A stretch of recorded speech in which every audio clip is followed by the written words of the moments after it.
For over 50 years, people have come to see the Sharks play. Talent, skill, speed, intelligence, elite-level athleticism. That's not these guys. Biased, one-eyed, opinionated. More often wrong than right. They make up for their complete lack of talent with pure dribble, gibberish, and enthusiasm.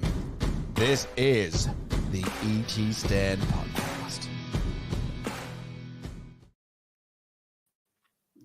And so the season is over, Franco. Welcome. We're done. Ah, mate, welcome to the ET Stand. The Sharks fan podcast that's just dejected. Just hurts, mate. Hit the like and subscribe button if you're new to the channel. Had all these grand plans for stuff we were going to do next week. It just hurts. You're expecting it, but it just hurts, doesn't it, mate? Yeah, what can you say? Thanks to everyone. Oh, goodness, Franco, you say something. Oh, mate. We're beaten by the better team. Yeah. We were beaten by the better team. It was the first half showed a lot of effort. We were in it. I mean, I would have loved to have been out going into halftime in front, but that said, I'd say given the performance of the Panthers, not to mention the recent form of us versus the Panthers, going in one try down was promising.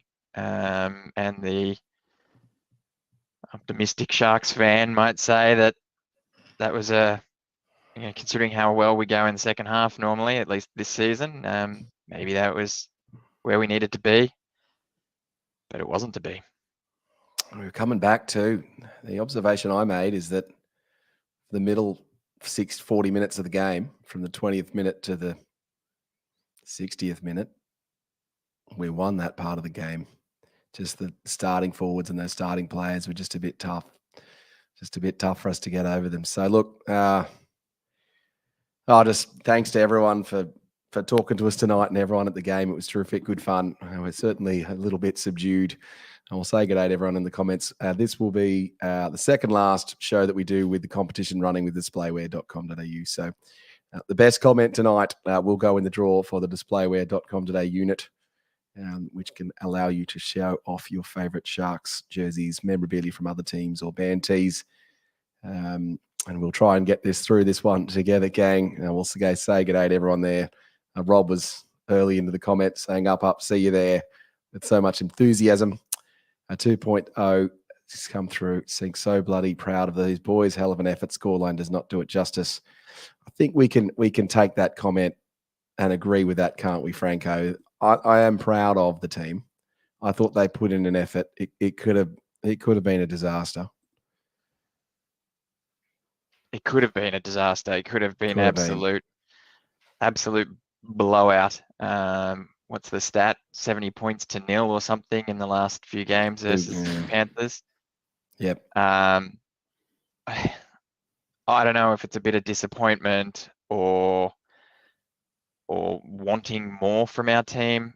I'm not so sure I am in the same camp as everyone saying that proud of the boys.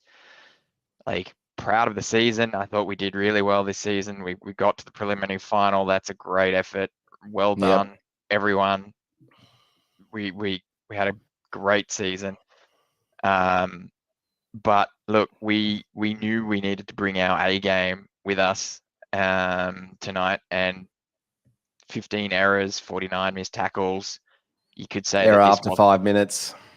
This wasn't that A game, right? So we knew we needed to be performing at our best. And look, we started out hard. We were full of energy and it looked really promising. But I mean, give me a moment. So how does it translate? Because I think the feeling at the game was certainly of more pride towards the team. And so we've got a few comments here. Maddie Leeds and Frank, I'll ask you to give us the perspective of watching on television. Maddie Leeds has said it was way closer than the scoreline shows, and they did get away from us again. And Craig Gearin comes through saying they ripped in all game. The Panthers just had too much class in the end. Is that how you saw it differently on the television? You thought we were miles off? No, we weren't miles off. You sort of touched on it a little bit earlier that there were moments where not only were we competing, we were challenging and doing better than the Panthers. Like, we were in it up to our eyeballs, but there were moments where we didn't take our chances. There were moments where we let the Panthers off the hook and let them get into it. And in these big games against these big teams, you've got to nail those moments. And we just didn't. Things like dropped the ball off scoring a try, right?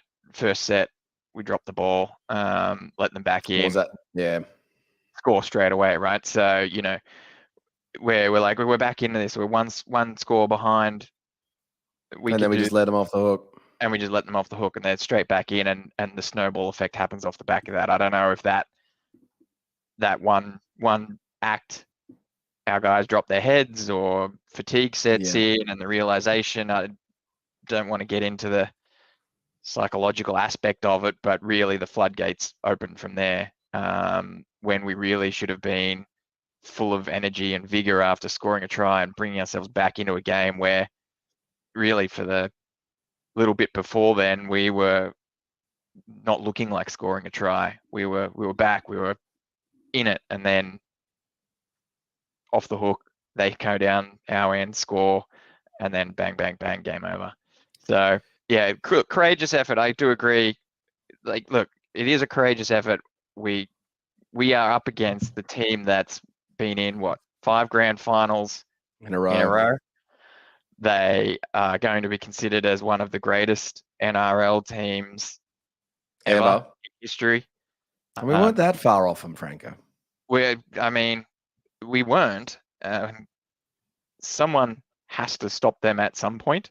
If it had been us, it would have been a history-making victory, right? It would have been something that we would have been spoken about as the team that stopped the juggernaut. Yeah, that stopped the march of the Penrith Panthers. So it would have been an honour, even if we didn't win the grand final, to beat them. And stop that march, right? So there's no doubt we were up against it, but we just didn't get there. Lots of little things. We'll get to that in your Franco files in a minute, won't we? Yeah. We'll go through it. Let's hit through these comments and just say get everyone. So then we've got Sean O's come through in the comments saying super courageous, solid defensive effort until about the 61st minute when Penrith started to put up your game away. Super proud of the boys and their performance. Bring on next year with AFB up. My top 12 has said great effort from our club. Unfortunately, the scoreline blew out in the end, but the boys did the club proud. We'll learn from this. Big Daddy Luai. Unlucky, my sons. Your daddy is proud of you. I guess we're getting trolled by some Panthers fans. I'm happy with that. That's not a bad troll. Thank you. Yeah, actually, yeah. Congratulations to you, Big Daddy Luai. You're a lot nicer than the Storm guy from 2 weeks ago. Kaiser. We're still talking about that guy. Harley's booing you, Big Daddy Luai, though, but don't give Harley a hard time. He's one of the champs of the ET stand. Now, Sonia sat with us. It was great to see you tonight, Sonia, and also Trish. At least you know which podcast you're watching tonight, Trish. This is not the Sharkcast. I did see Sam Shanazi tonight, actually. It was really nice to see you, Sam. And congratulations on all the work that you do on Sharkcast, and also to our goodness, on our the angry guys on the other channel, the name of which escapes me at the moment. What's their name? Up. Fins Up. Shout out to you two, boys.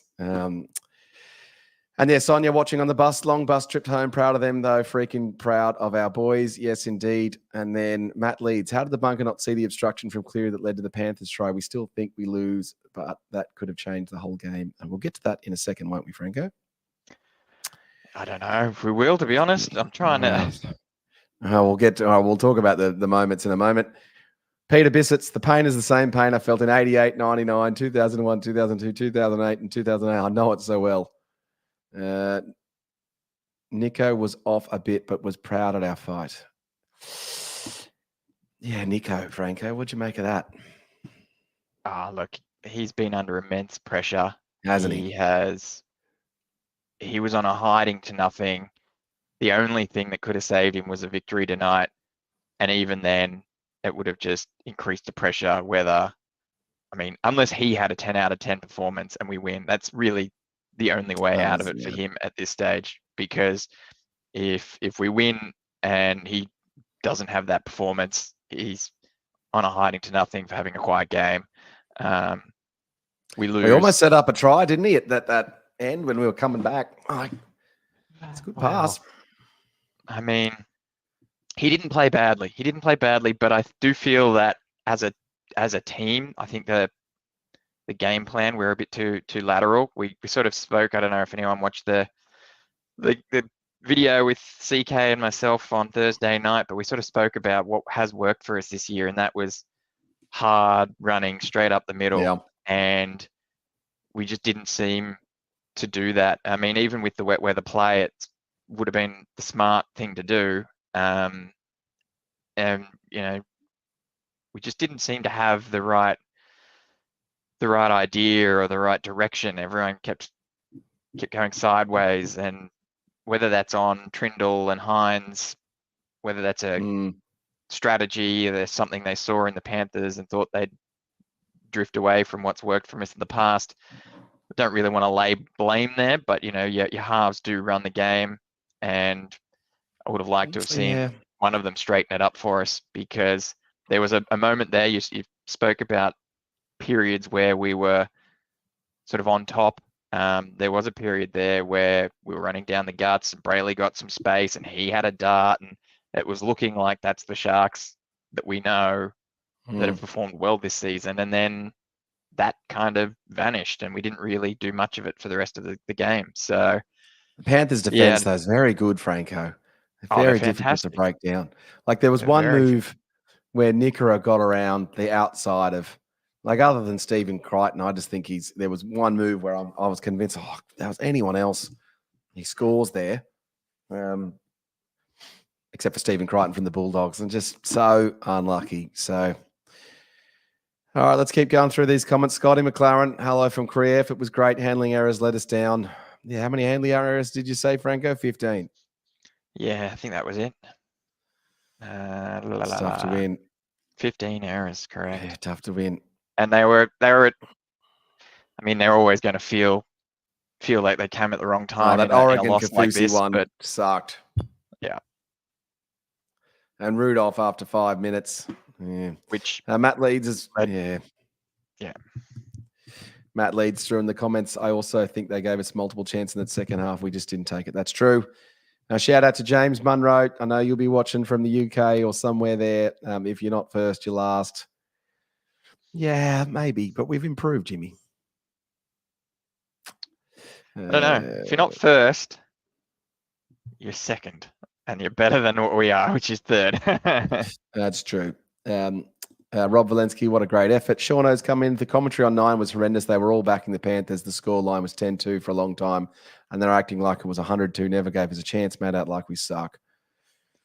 Franco, is that what happened?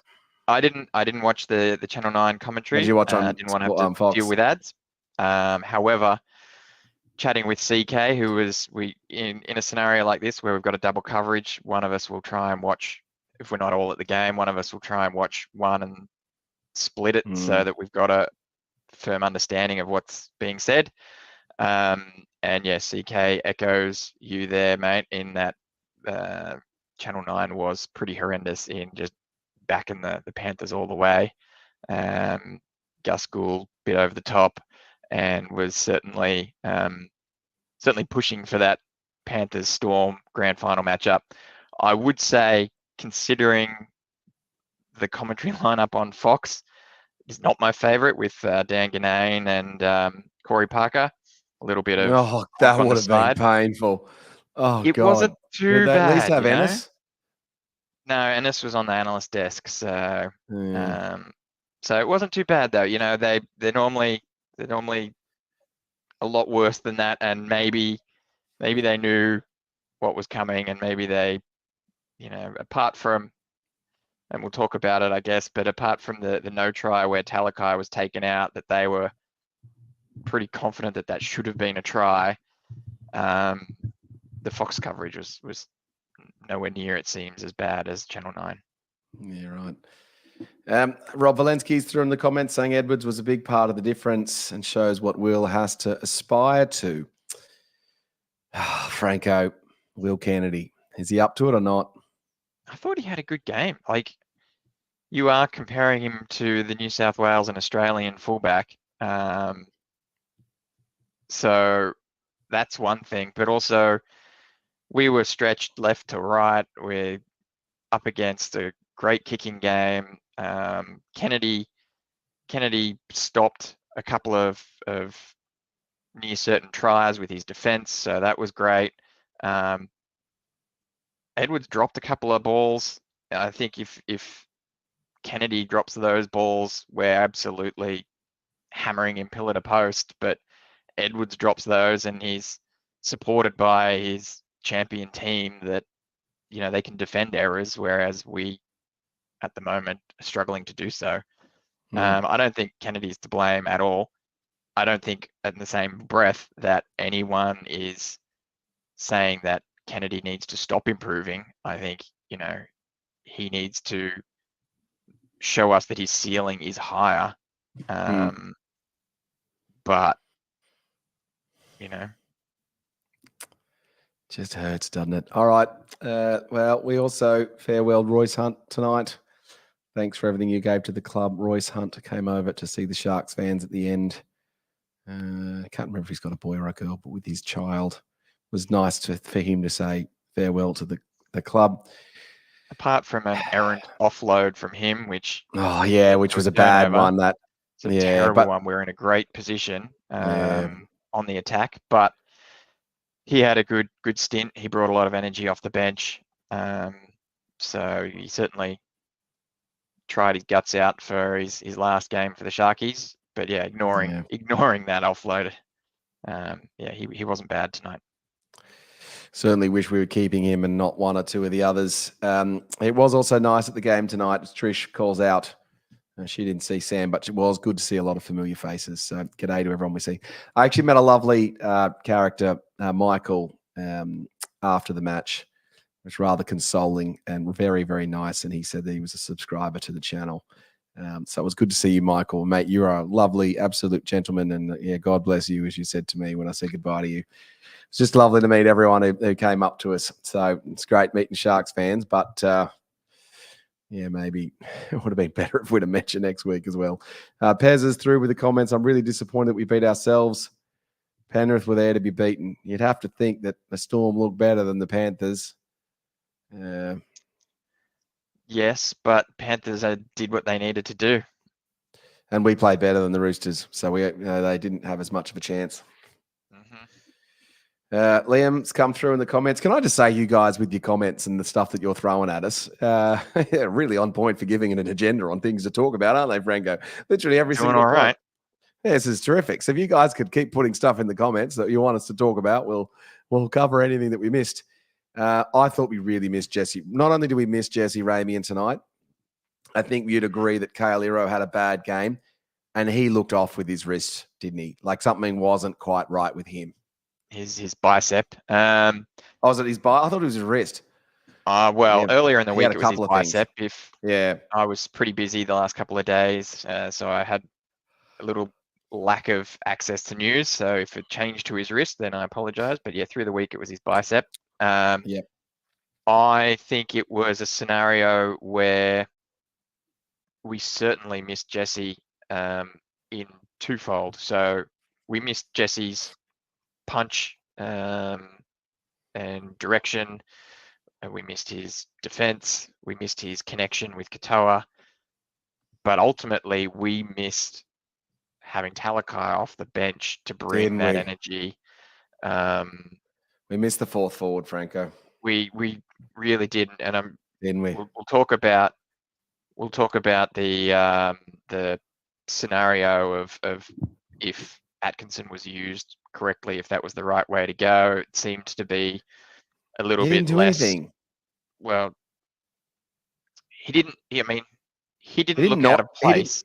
Yeah, he did not do anything. He just didn't bring anything from the bench, right? So, look, I when it was first announced that Ramian was going to miss, yeah, I agreed that Talakai straight in, but I also sort of thought Ueli would have been the one to go on the Yeah, bench. I would have thought so too. The fact that they didn't do that, Yeah, and hindsight 2020 and all of that, I would have put Atkinson in the centers and left Talakai on the bench. yeah, I think so. Having Yeah, I seen think what so. we saw, the Euro thing's interesting. I don't want to say he had a bad game. He He did have one certainly had a bad drop, mixed didn't bag. He had a mixed bag, and yeah, if the drop that I'm think you're close to the line, if that's the one you're referring to, I think he was in two minds there. That was one of those scenarios where if that was Talakai, that's Yeah. a silky soft little tap on to Mulatalo to score in the corner. We know Euro doesn't have that quite yet, or if he does, he's not quite as instinctive as Talakai is with that sort of maneuver. And I do feel it was a little bit of, in two minds of whether to tuck it under his arm and try to barge over or try to pass it out. And I think he was just sort of prepping himself and thinking about the next action, and out it pops. So that's a bit unfortunate, but I don't think he had a bad game. It was a bit. He of a just mixed didn't. bag. He just didn't. He didn't have one of those games where you're just looking at him going, "God, you're a gun, Euro." Yeah, well, like he just didn't have one. Whereas I thought Siffer actually looked pretty good. That move that Siffer put on for tackling the guy over the sideline, that was hilariously brilliant. that And was really and Siffer did have a drop ball, but it was not such a good pass from. Wasn't such a good pass from Nico. That whole edge was a bit quiet for Mulatalo and Iro, though, right? Neither of them cracked 100 meters, which is totally uncharacteristic for those guys. So I need to look at it closely to see whether it was just a case of we kept going right, or if it was just Penrith's defense on that edge was so good. Yeah. What can you say? All right. Well, look, SJD's called it out. Dominated in the forwards. If only we had a huge forward coming from New Zealand or something. Well, we do have Aiden Fanua-Blake. And then there's a comment. I'm going to jump ahead a couple. That was the point. Yeah, obviously. Jimmy's right. Like, it was also a shame that we didn't have Colquhoun was out for the season. And when you look at it, we had Braden Hamlin-Uele, who's clearly had a problem. And Jay Freeze has called that out. Is BHU out of favour that he couldn't be brought in for the prelim? Didn't the coach learn from the Melbourne game? I just think he's just off because it was obvious to bring in Braden Hamlin-Uele. So we're missing Braden Hamlin-Uele. We had Finucane, who medically retired, and Colquhoun. That's three pretty useful forwards. If they're all in career best form, I think all three of them make this team, don't they, Franco? If they're in peak form? If they are in peak form, well, Uele definitely does. Uele definitely does. Finucane's an interesting one. He's the same player as Cam McInnes. Same player as Cam McInnes, but you get this is a purely hypothetical question, right? You don't know how they perform through the year.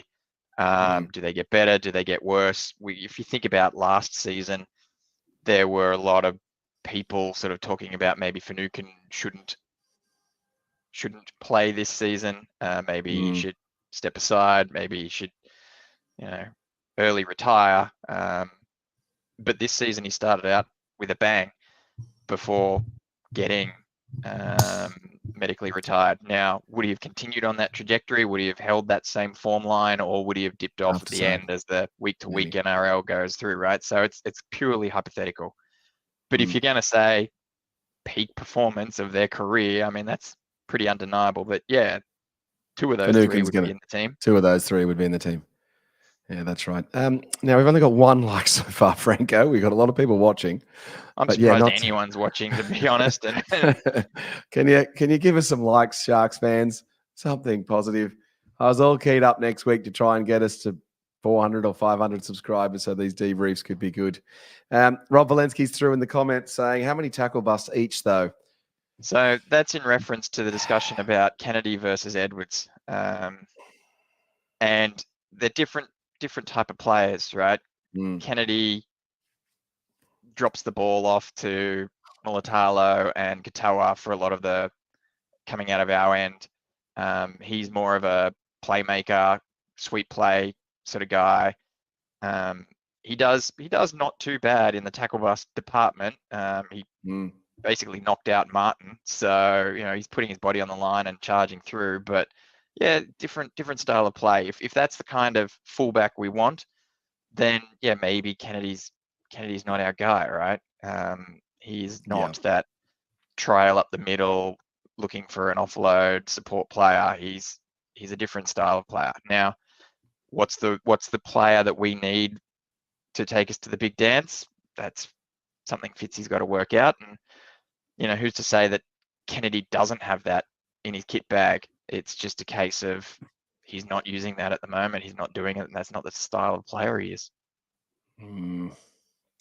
Jay Freeze has come through in the comments saying, a most shark-like performance at a time we didn't need a shark-like performance. Too many errors. So disappointing in the prelim minutes, 80 minutes from a grand final. They can't go up a gear. Scott Buckley agrees with you, Jay, saying so much drop ball tonight. 2.0, we will get the link in there soon. We're just going through all the comments first. Rob's telling us that wrist for Kale was a smokescreen. Scooter1699 just saying, Scooter69 in the comments. Great picture there of you with Tommy too there, Scooter.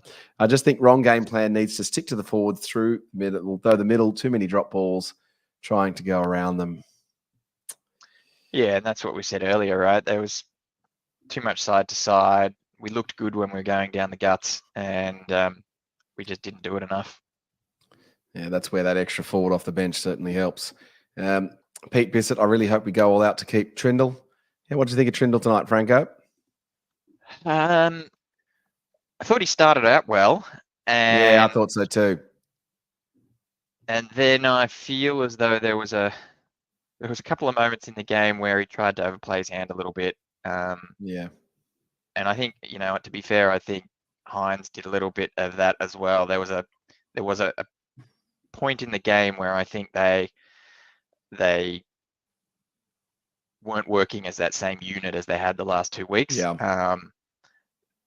But yeah, he started out well. That play that Nico knocked on in the in goal, trying to score off Trindle's grubber, should have just gone through the hands there. We had the bodies in motion. We had the numbers. The formation was good, and Trindle decides to drop it on his boot. Now, if Nico scores that, he's a hero, and well done, lads. How good are we? Keep going.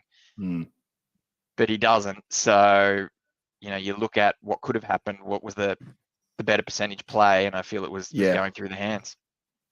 Yeah, that's right. Hey, I've just got to plug in my camera here because it's about to go bust, Franco. So you just keep talking for a second and maybe cover off the next comment. 1 second.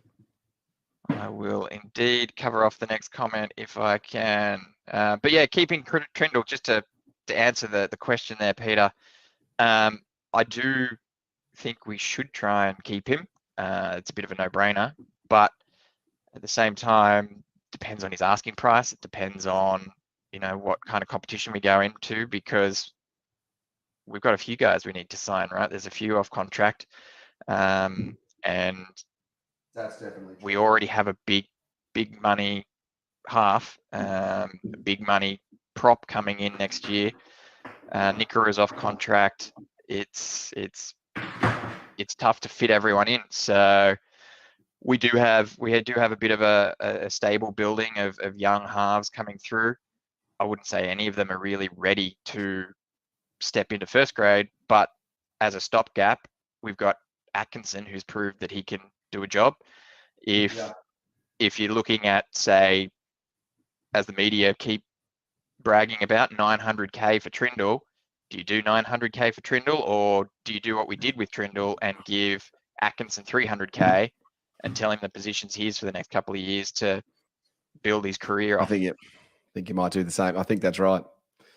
Or do you dump Kennedy? Well, Kennedy's not going to change much. And to be fair, in talking about keeping Trindle, Kennedy would probably be a key piece of the puzzle, considering Because he's he better and with Trindle. they're just best mates. Like they're really tight. They're really close. They're heaps of games in Newtown together. A little bit of flag together. They're all stars, Indigenous team together.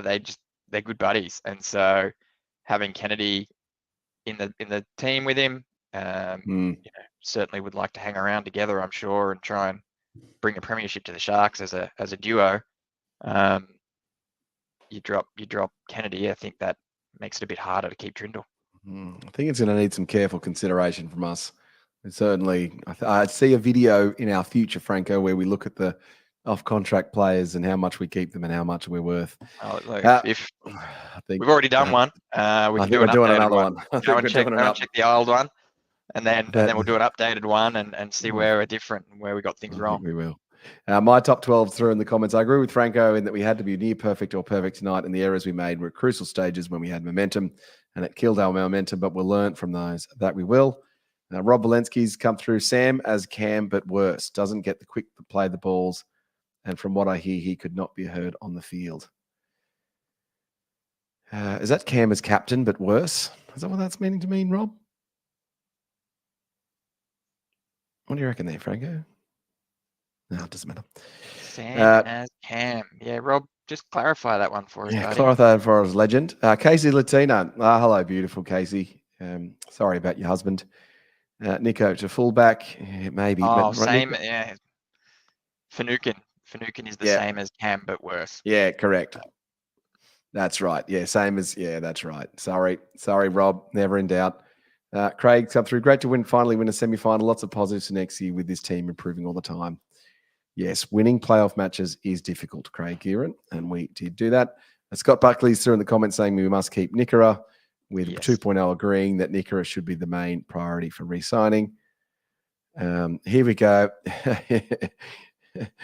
Humanin again, just commenting here so I can display my Todd Carney jersey in the bathroom. It's pretty good. It's not bad. A friend of mine has a signed, this is one of the great signed Sharks jerseys from the 14 team or 15 team, the one where Carney gets sacked, 14 team. And it has every single player listed as their names. And then it has a signature, but not under Todd Carney because he obviously had left.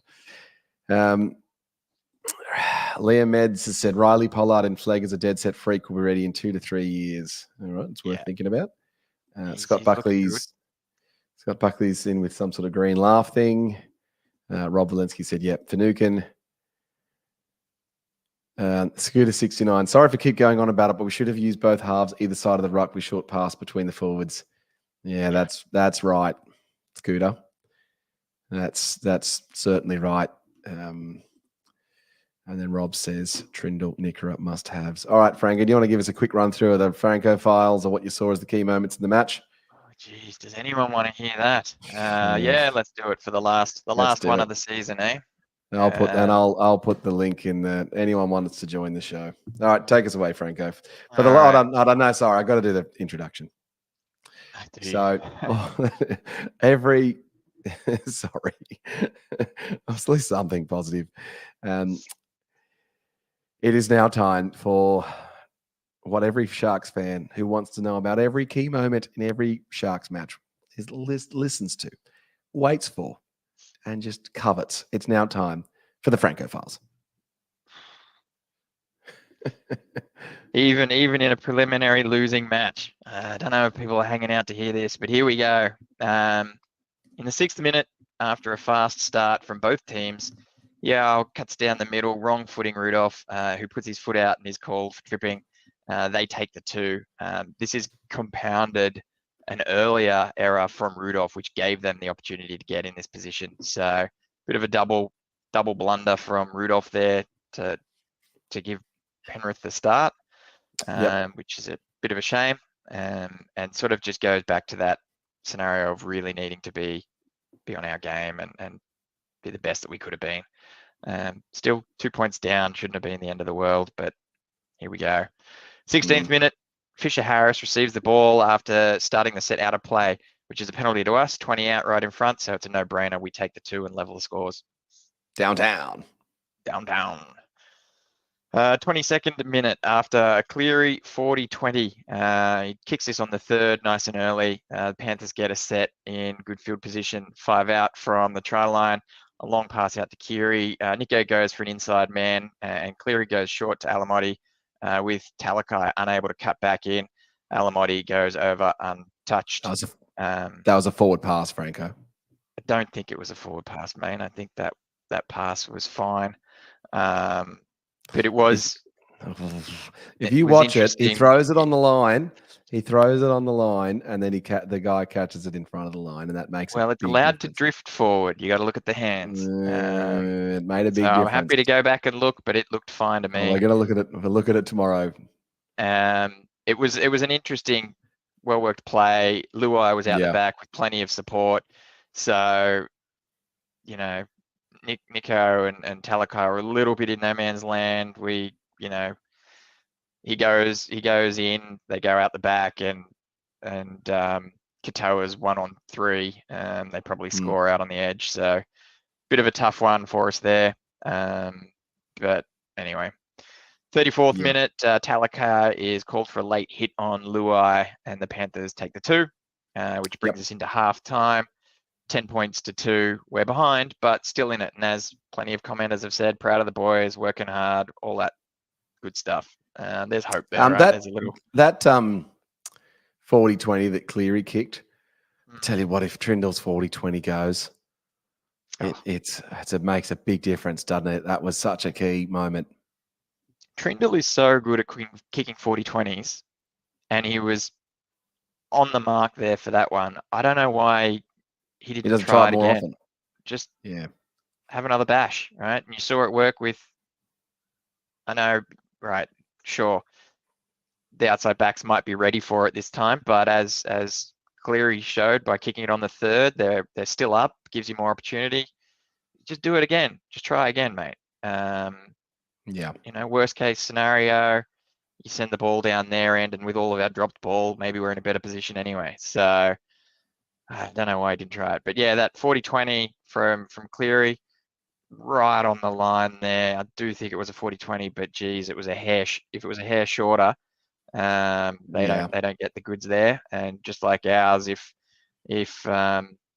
Edwards is a moment slower, or Katoa gets to that ball before who was it, Ruva, we score and we're on our way. But big turning point, because we were well in that game, and on, I wouldn't say on top, but we were in the hunt.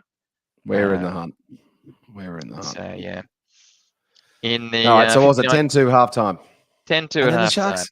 And then the Sharks came out in the second half. You thought we were doing all right, I thought, at the start of that second half.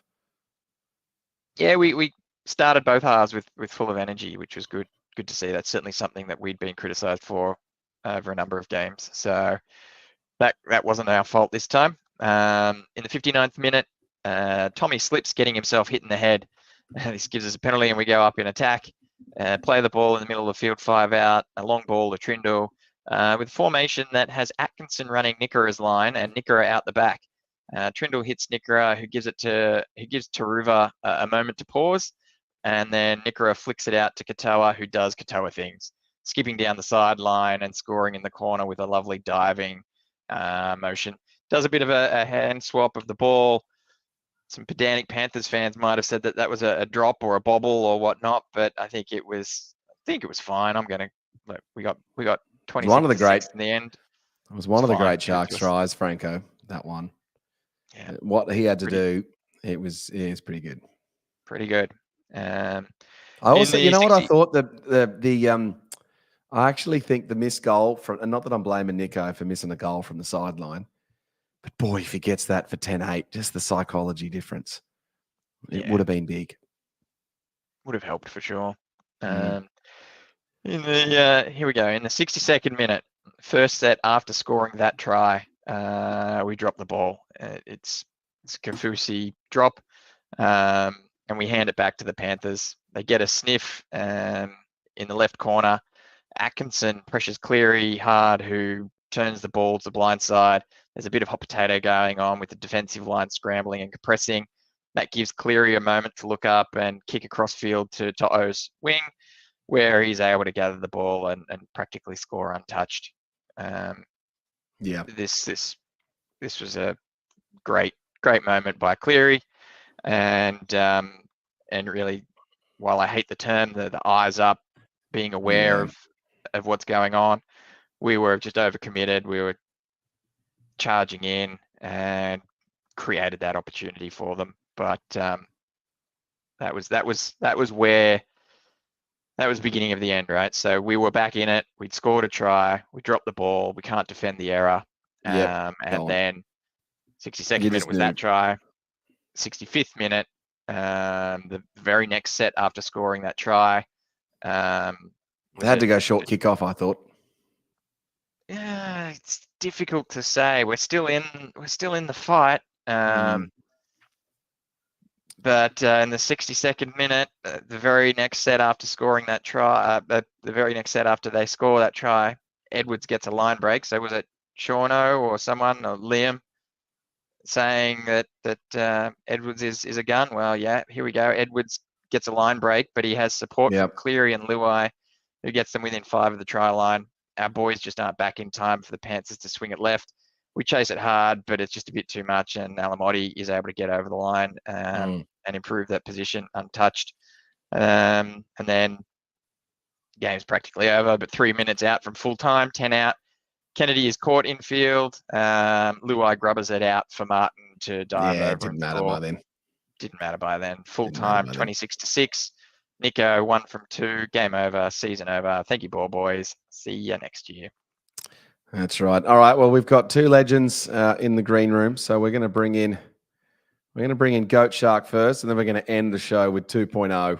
We're going to end with just something positive. So you got 10 minutes to compose yourself, I reckon. 2.0, maybe 8 minutes.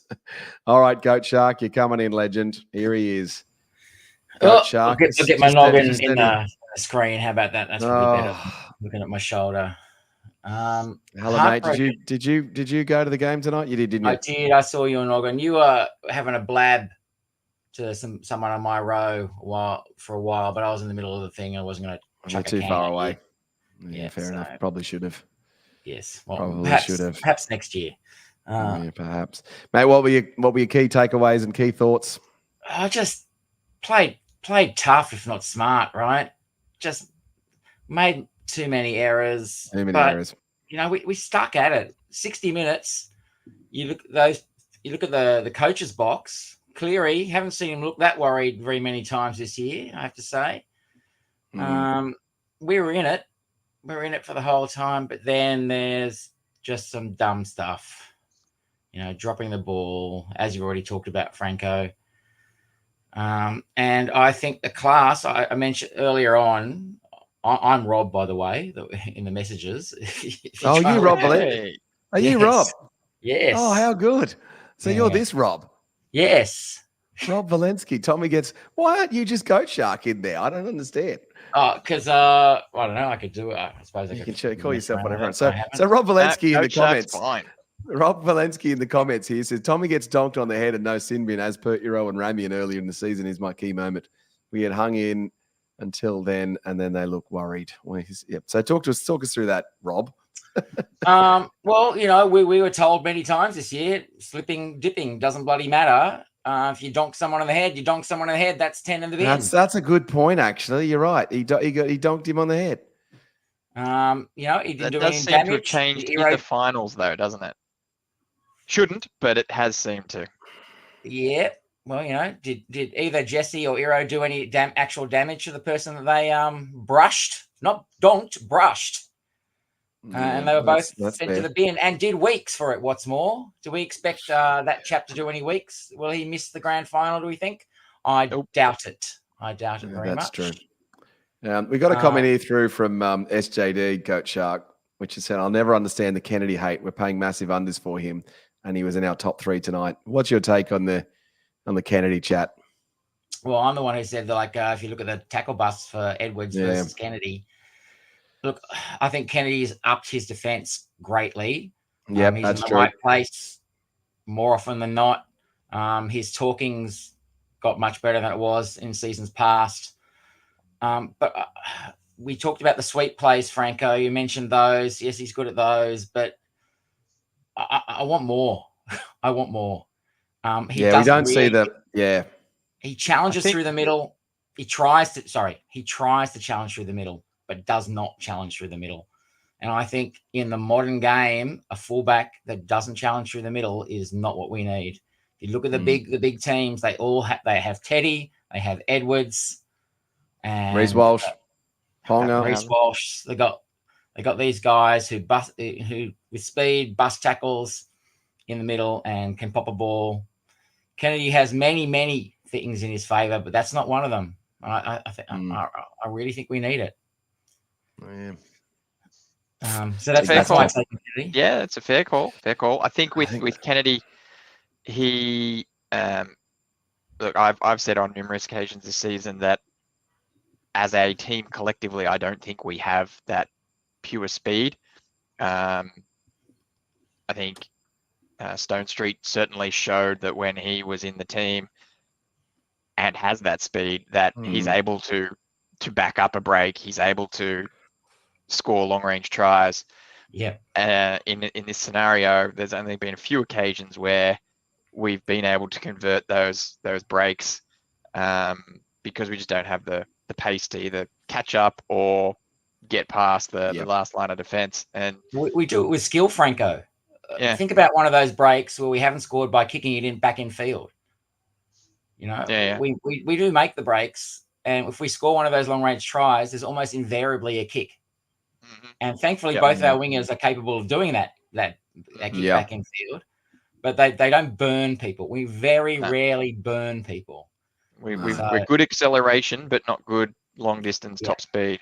And then I guess for, where I've mentioned that the Kennedy sweep plays is an asset, that asset is team dependent, right? We need to be in the right position of the field. We need to have the right players in motion.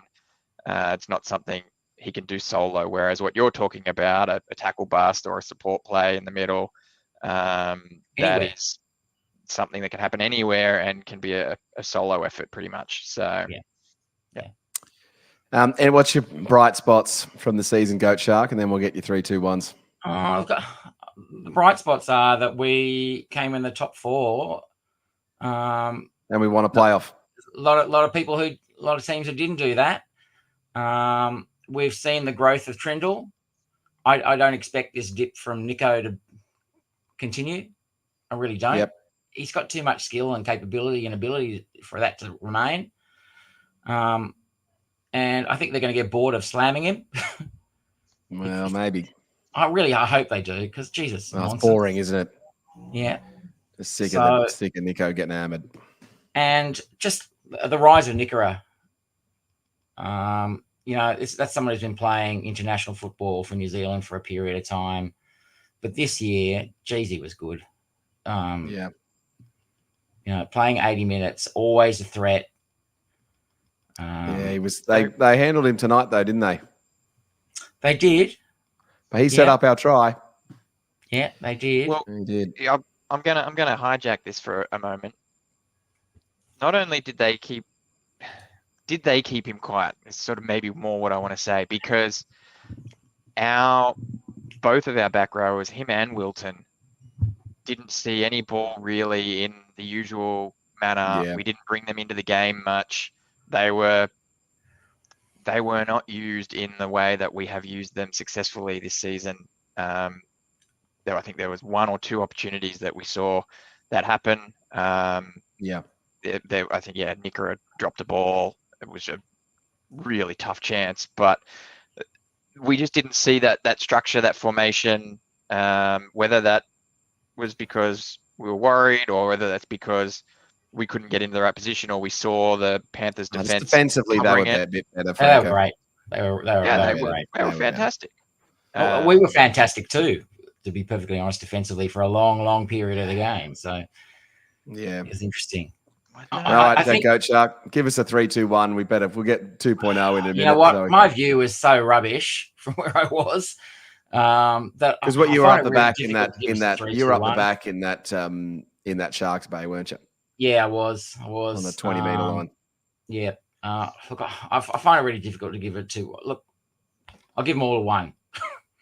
Everybody tried. Nobody stood out. who screwed up, but I can't really see anybody who stood out for me. That's 17 points. Yeah, I'm a cheat. You know? Yeah, it's a bad cheat. Oh, well, all right. Well, let's split that 3 points by 17 and multiply it by 3. Anyway, look, I just want to make one last point. It's like last week we did so well by kicking to the corners and challenging for those balls, and Penrith were onto that and didn't let us get to that. They pressured the kick a lot more. Mulatalo never got a challenge. With the 2 short wingers, we had the chance to do that, but we never got there, and that's credit to Penrith, I think. Yeah. It was a bad mistake, that tackle from Katoa in the air on the Panthers wing. Twas. A great challenge by them. That was a very good challenge. Why can't we have smart challenges like that? Yeah. Can't answer that. Who knows? All right. Anyway, well, just want to thanks, say, well, Goat Shark, thanks for being a regular. Come onto the show. It's been great worries. seeing you these couple of times, and we will definitely see you back better and badder than ever next season. So On to next year. On to next year. All right. Thanks, legend. We'll see you next time. All right. That was Goat Shark. Let's just hit through some comments quickly, and then we'll get 2.0 in. Jay Freezer's in through in the comments. When was the last time we scored off the sweep play? Teams are all over it now. That's true. They are. And we also don't have Matt Moylan anymore, who was really good at those sweep plays. Paul's come through saying Kennedy was out of position for the 40-20 and for the try. Maybe I don't know about the 40-20. It was a third tackle. It's pretty good 40-20, to be fair. It was a pretty good 40-20. Pretty good. But yeah. Shake come through in the comments saying nothing in the Hazer hit was a foot off the ground. But come on, we were lucky that Siffer stayed on the field. Yes, I thought we were. That's definitely true. SJD's saying Ronaldo was very off tonight. Shake has come through in the comments saying maybe Nico should step up for once and people wouldn't talk that way about him. That's a bit tough. And then Scott Hansen, bad luck. They battled. That they did. All right. Well, look, this man has been the champion of the dial-ins and has been a regular on the debrief and has been absolutely brilliant part of the show all year. I know what he's going to say is if they'd have played Goat Street, we would have won. So let's get Williams 2.0 as our final dial-in. Hello, mate. Gentlemen. Howdy, sir. I'm not as upset as the rest of you. I thought that was a bloody terrific effort. Class shone through in the end, didn't it? We got goated. Cleary, pretty good Cleary's team. moments. You give him a moment, he takes it. And I thought Trindle tried all night. They just passes weren't sticking, drop balls in crucial areas, and Cleary did what Cleary does. And so did Luai. And Luai. Oh, Cleary got him. Luai at the end put the icing on the cake, but Cleary was that. You know, you saw it from Trindle went for the 40-20 and just missed. And their guy gets there. And then the next set, Cleary goes, "Well, I'll show you how to do it." But do you not think 2.0 that it's really the forwards that got us? And at the first 20 minutes, the last 20 minutes, their forwards got us. The last 20, but honestly, their back three showed our back five what finals footy is. You can look at the stats. I think Edwards 258 meters, Taruva over 200 meters, To'o over 200 meters, and just busting tackles. I think we were a little bit. As the game wore on, you could see that who had the week off and who didn't. That first 50, 60 minutes, I thought we were in it up to our eyeballs, which I didn't expect, to be honest. I thought the first 20, 30, but the boys hung in for as long as they could. Too many drop balls in the end, but overall, you see what Fitzy's been saying. You got to build to this level. Even in 2016, it took 4 years plus an Asada year to get us to that that's level true. of 2016. So Did it next though? year, I think just Yeah, it took a little while. 2013 we made the finals. Wow. 2015 we made the finals. 2016 we won it. Yeah, You can't that's count one way of looking 2014. at it. I guess the other way of looking at it is we plugged the pieces, right? So And we had we're getting a big piece next year. I said it at the start of this year.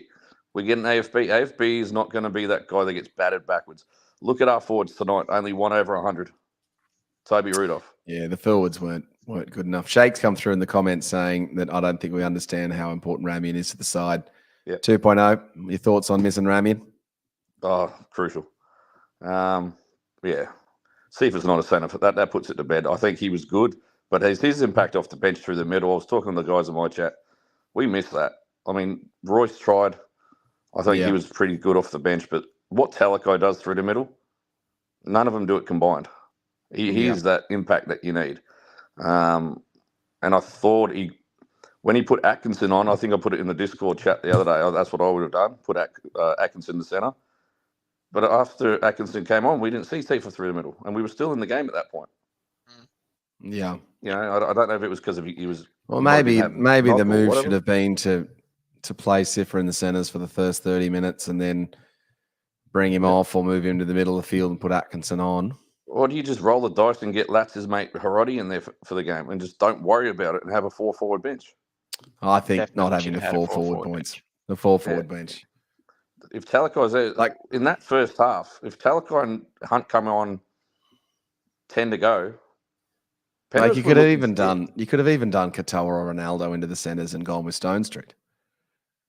Maybe. Or no, I would have loved it, but I don't know how everyone else would have. I don't know. I'm not thinking that is the go, but I do think I think any of those options are better than what we had. Than what we had. I actually think the move is to put Atkinson in the centres. Yeah. Well, if you're going to use them, you might as well have him there because the proof is in the pudding of what Talakai's done this season. Yeah. When we need him, he goes through the middle. He goes direct. That's what we needed tonight. One thing I thought he was one of our better players tonight, Talakai, though. Yeah, he was. At times he was.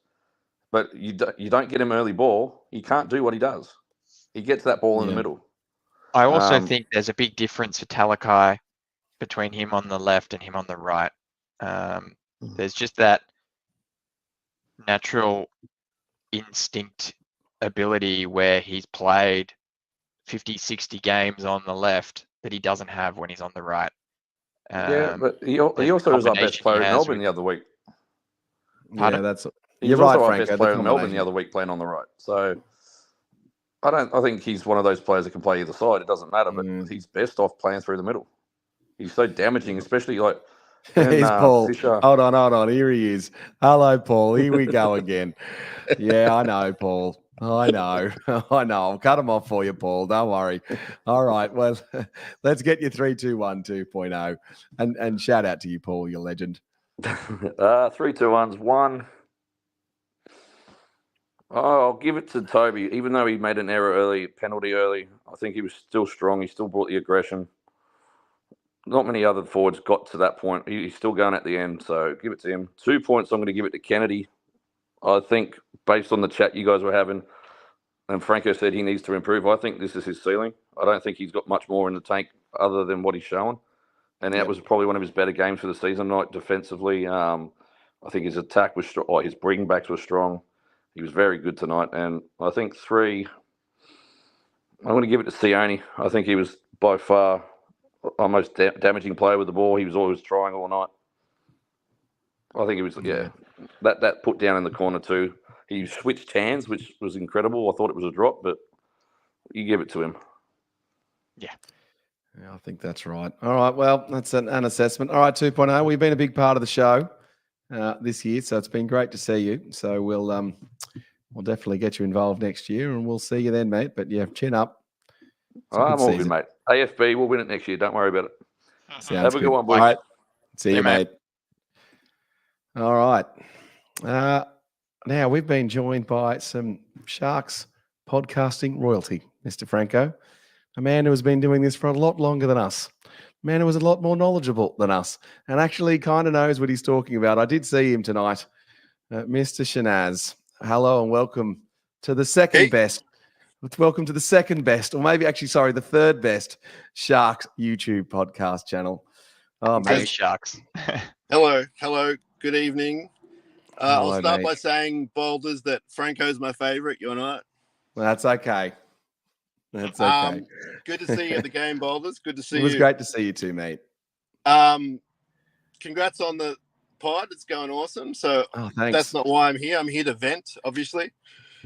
The ball handling tonight was just way off. Hey, like, is that how you guys saw it? Yeah, Absolutely. Yeah. So I think that's that how we saw it.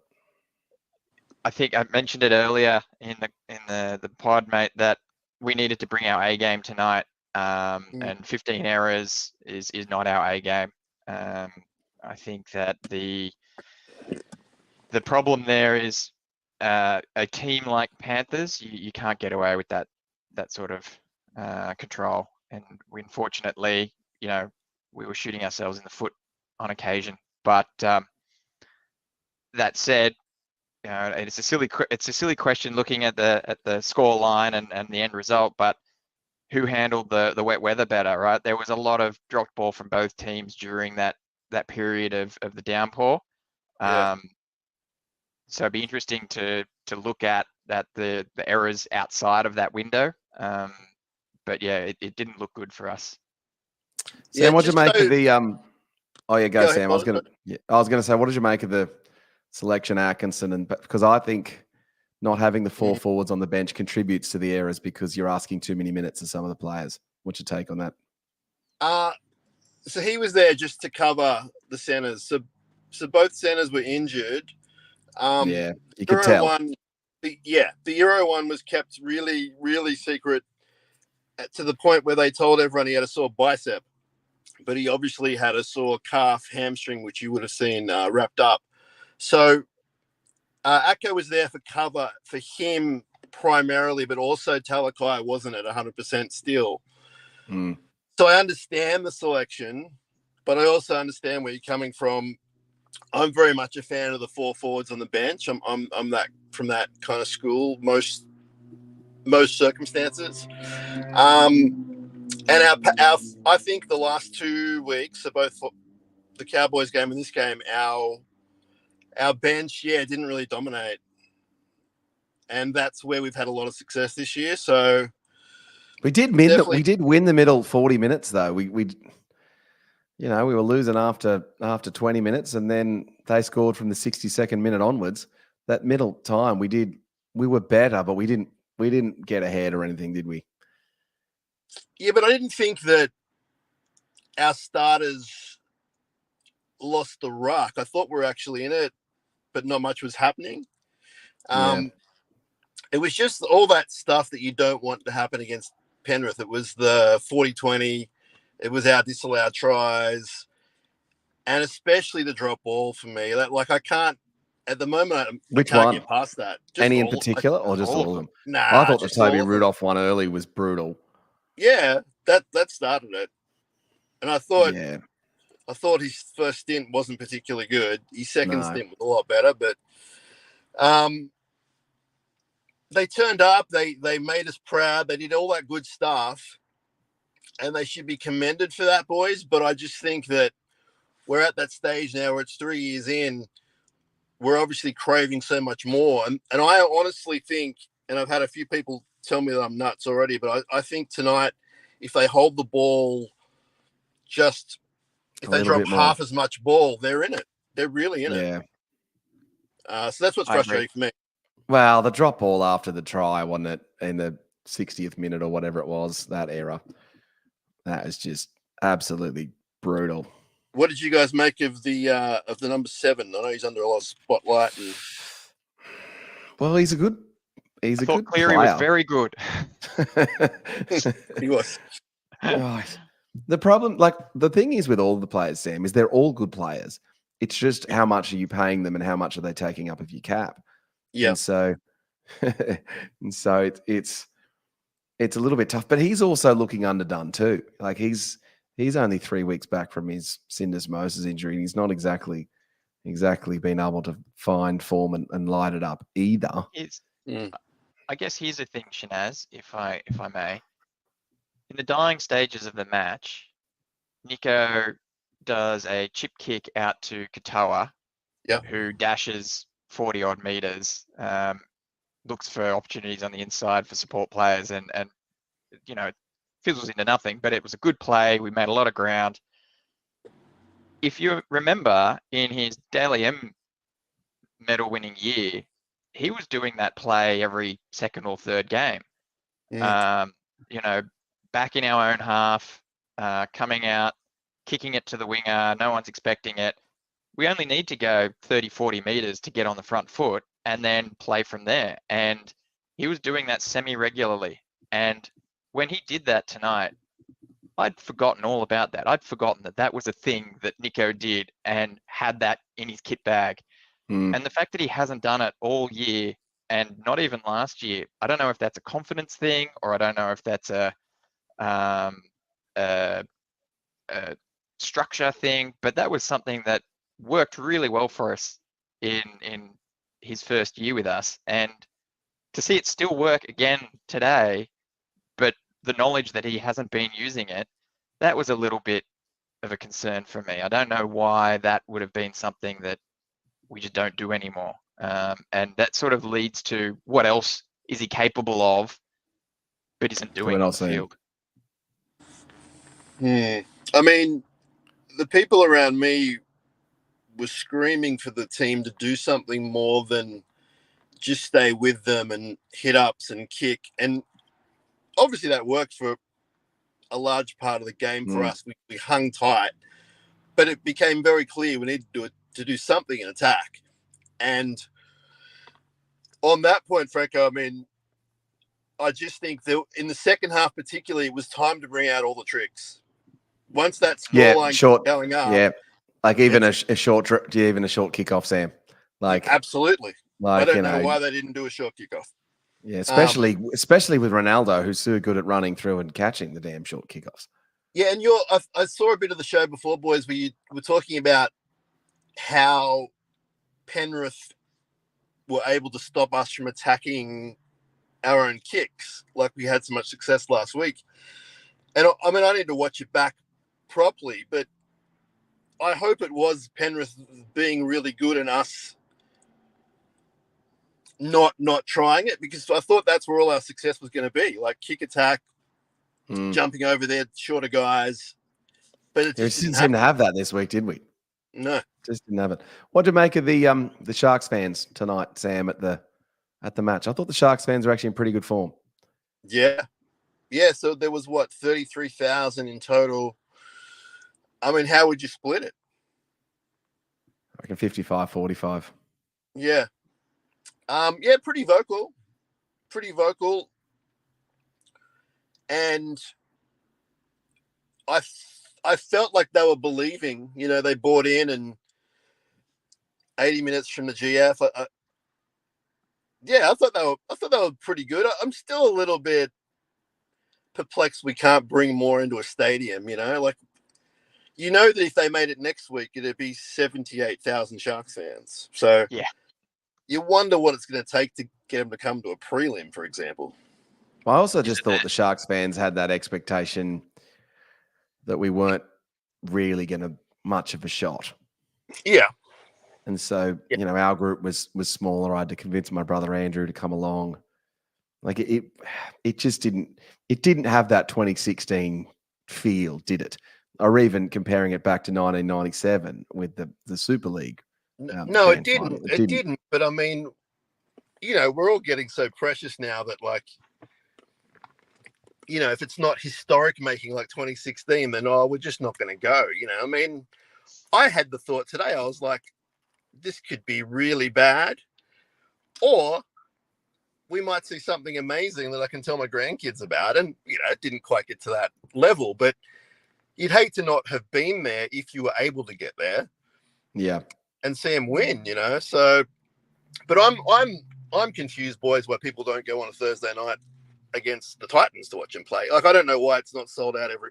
That's just how I am. I'm like you guys. I dedicate my time to a, audio video thing about the Sharks. So we're a little bit more rusted on. But yeah, I thought tonight they were okay, Boldo. But I would have liked a few more. But I thought they were okay. I thought they were good voice. I thought for Sharks fans we were pretty. Well, I thought we were pretty good. Certainly, I was channeling my inner CWSC days for starting up the Sharkies chants. That's certainly for sure. But you said you wanted to vent, Sam. I haven't actually felt that much venting from you. Actually, he's feeling a little bit more like. This is how I vent. Apparently, this is what I get emails telling me how I'm not angry enough and that kind of thing. Well, I think you give quite a good balanced perspective, Mr. I am pretty annoyed about the handling, boys. I got to tell you, I'm pretty annoyed. I know I'm doubling down on that, but like I thought defensively, pretty good for most of it. Kicking was not bad, and for me, it was just the drop ball. And I guess the bigger picture for me is if you're dropping the ball in the biggest game since 2018, at least. Yeah, it's the biggest game since 2018. That's a problem for me, Like, what are you doing? Why are you doing that?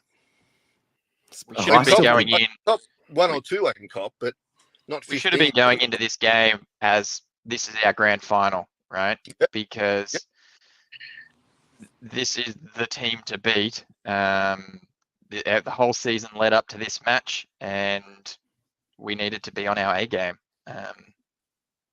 They're right. The dropped ball was hard to stomach. It felt like they were close in a lot of aspects to being how we want them to be. Like they were fairly switched on. They defended well. They played hard. They were hitting hard. Like there was a lot of good stuff,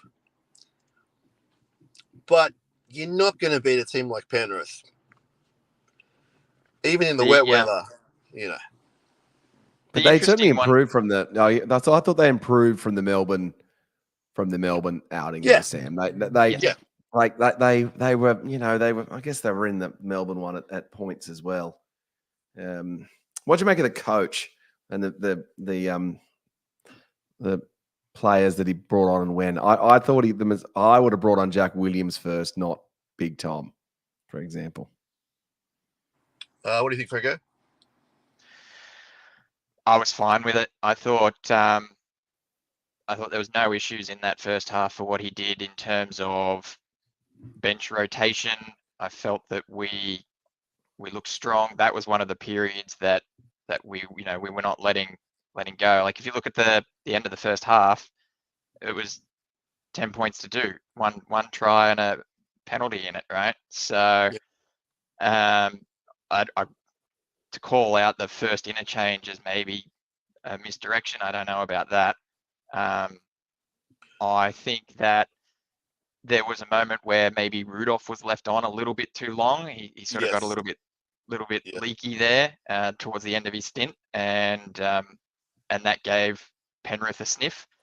So I maybe would have made that change a bit earlier. But other than that, I think no real complaints. My only issue is, if Atkinson was there to cover as centre, I would have played him as centre for Ramian, and I would have had Talakai on the bench as that middle forward to give us that punch. Yeah. And then if Iro goes down, Talakai can slot into his old position and cover that centre position. Is probably how I would have played it. I think they were a little bit worried about the run meters maybe from Atkinson as a power runner or whatever. Mm-hmm. Maybe that was the only reason they didn't do that. But it's a good point. Yeah, quite possibly. Right? We know we need that punch out the back end of our coming out of our own end. Sam, are you still stuck in the car park? No. I just pulled over and You're driving back to the Shire. Yeah. I was lucky enough to have one of my brother's places is right at Accor Stadium. No, you can't see it with a 3-person, so I was able to whip up here quickly to get one out, which was pretty useful. Oh goodness, it's just so hard being a Sharks person talking about this stuff all the time, though, isn't it? Like I've got an interesting one for you, right? We talked about how good Penrith are. We only had one line break that whole match, and that was Katoa's try in the corner. Yeah. That wasn't even a line break. So, well, It was around the statistically, outside. that's a line break.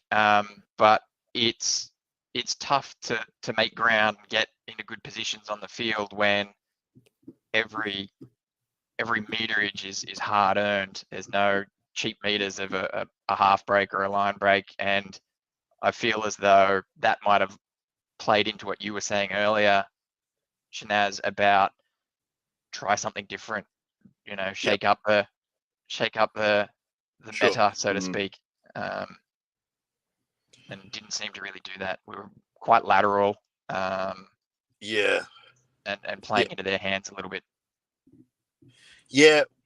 At times when they went side to side, that's when I started thinking, this might be a stretch to get this game, because other times they're playing pretty direct. Forwards are going forward. They were doing good stuff, but just every now and then they go side to side, and it didn't look good. It didn't end well. Again, it comes back to the possession. If you got possession and you're staying in their yard, you're going to crack them. That's another reason why we didn't get the more line breaks, at least. But yeah, it's annoying because it was as unrealistic as it was before the game. When you saw how they came out and played, they were definitely in it. So, and Penrith are a generational team. I know they're sort of at the end of that, possibly, but I'm kind of torn. I'm pretty happy about a lot of it because no one gave us a chance. But then in the end, would you guys say that they almost did that thing they've done this year where they shoot themselves in the foot? Do you think it's that's the storyline? Yeah. Yeah. I actually said that earlier on. Okay. Yeah. That's exactly what I think it was. I thought at halftime we were still in it. At that Katoa try, we were back in the hunt. There were moments there where we were playing the game, but our errors let us What was the down. error after the Katoa try? Well, what was Kafusi drop, coming it out of our own end? Yeah, that was a bad one, wasn't it? Yeah, gave them the ball and then score straight off the back of that. And that's the way the Avalanche comes in. Like we just gave them opportunities that a team like Penrith you can't give. And I thought I agree with everyone. I thought we played really well. And when you look at the season as a whole, we've had a great, successful season. But like you, I'm kind of torn. I want to say, well done, guys, pat them on the back. But I do feel like we shot ourselves in the foot and we let go what could have been a great opportunity. Well, I thought they played pretty well, and they played well enough that they gave us a chance. And one of the push passes, I could forgive it. Rudolph was trying, and it could have been a disaster though, Franco. Like it could have been. Yeah, one more thing for me on that effort. I think 2.0 said it when his dial in was you could tell that they had the week off and we didn't. And that's, you got to keep remembering that as well, right? Because that's a factor. Well, yeah, Colhoun, a couple of injured centers, Finucane medically retired. Yeah, if you look at one of the key attribute of the 2016 season, we had the top team. It was all of our top guys. And so we just didn't have quite all of our top guys this year. So there's something in that. And boy, wouldn't it have been disastrous for Fitzgibbon if we'd have lost last week.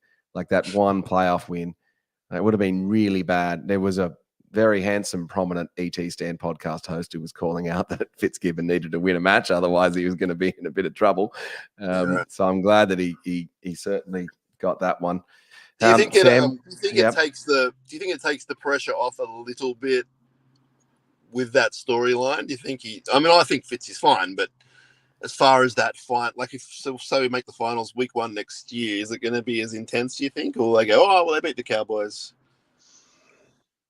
I think that one win does make a big difference. We lost to the Storm and the Panthers, who were clearly better than everyone else.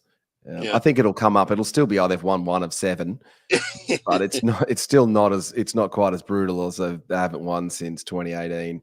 Yeah. So, but who other than like you're obviously not going to replace the coach, like Fitzgibbons. Like you're obviously not going to do that. Like who would you replace him with anyway for starters? I And mean, also, are you guys fans? Are you? What? Great question, Sam.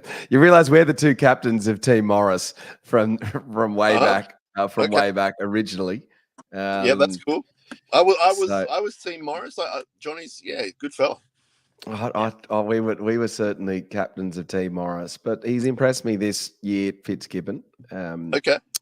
And the one play, I don't think you should underestimate how hard it is to win a playoff match in the NRL. Mm-hmm. Like it's hard, The 3. Look at the 3 matches that we had. We played the Melbourne Storm, the Penrith Panthers, were all both elite level, excellent teams. And then the Cowboys have been difficult for us to deal with in the past, and we got past them. I think we would have beaten the Roosters and we would have beaten Manly and the Bulldogs and those other teams, but it's hard. And we were in it. So I think I'm more worried that Fitzgibbon will dump us if Robinson leaves the Roosters. Yeah, right. Franco, have you come around to Fitzy? Yeah, I have. I think to get a team up and to play at the level that they're playing at for this length of time, it's 3 seasons now. A rookie coach making the finals each season. You hear about the dedication he puts into the team. You hear about the dedication he has for his players. All that hard work. It's showing. It works. I think there is a little bit of credit needs to go to Mooney as well. I do think Mooney is a part of that. General manager of football. He sort of helps behind the scenes, take a lot of pressure off a coach, I feel. But yeah, he's won me over. I think he's gonna. Every coach gets under the spotlight and gets a bit of heat applied to them. That's the nature of the game. That's the role they're in. But I think Fitzy's doing a great job, and it's going to probably be the next couple of seasons that define his tenure at the Sharks, right? He came in, he wanted to build a culture. I feel he's done that now. We hear the buy-in from the players. It's now going to be, what can the players give to that club? What can I get out of these players? What changes do I need to make to take us to that next step? But he's saying all the right things. He's doing all the right things. He's certainly brought me around. I think he's Lang point 2 is what he is for me. Like I love John Lang, but I just think he's going to be around for. I think he'll be around for 10 years, and I think he'll have us in the finals, and it's his job to take us one step further. But you look at the improvement at some of these guys, particularly like a Blake Brayley, even a Jesse Ramian, who wasn't lights out 2 years ago necessarily, but a lot of these guys I'm seeing a lot of improvement in. And the thing that I keep remembering is he keeps talking about once these guys get to 100 games and they've played so much football together at a junior level and now NRL level, they're going to become, he didn't say Penrith, but they're going to have that Penrith thing where they just know each other inside out. And we're sort of starting to see it now. Like at the end of this season, we've seen guys reach 100 games and we're 1 game from a grand final. So I think that idea that he had, or that belief he had, I'm starting to believe in that. I'm like, oh, right, okay.